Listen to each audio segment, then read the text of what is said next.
পাখি সব করে রব রাতি পোহাইলো কাননে কুসুম। ও আবৃত্তি করবে কিভাবে?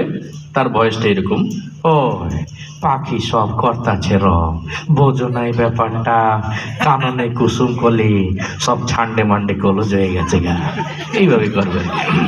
আবার এই কবিতাটা যদি আপনি মিশা সওদাগরকে আবৃত্তি করতে দেন, সে আবৃত্তি করবে এইভাবে, পাখি সব করে রব রাতি পোহালো, এই ড্যাড রাতি পোহালো কাননে কুসুম কলে সকলে ফুটিল, ঠিক কিনা?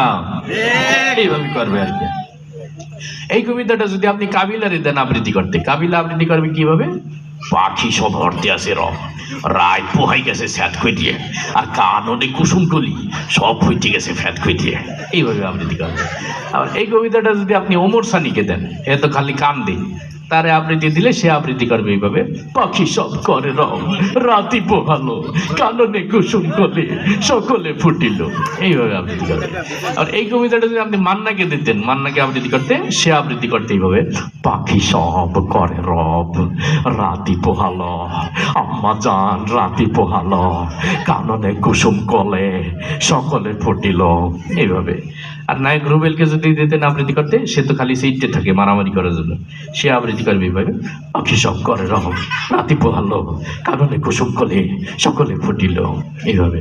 আর এই কবিতাটা যদি আপনি ওই আমাদের কাউয়া কাকুকে দেন, ওবায়দুল কাদের সাহেবকে, ওনারে দিলে উনি আবৃত্তি করবেন এইভাবে, খেলা হবে পাখি সব করে রব রাতি পোহালো, এ নিয়ে রাজনীতি করার কিছু নেই, কাননে কুসুম কলি সকলে ফুটিল, ফুল ফুটুক না ফুটুক পদ্মা সেতু কিন্তু হয়েই গেল, জ্বালা জ্বালা অন্তর জ্বালা, এইভাবে করবে আর কি।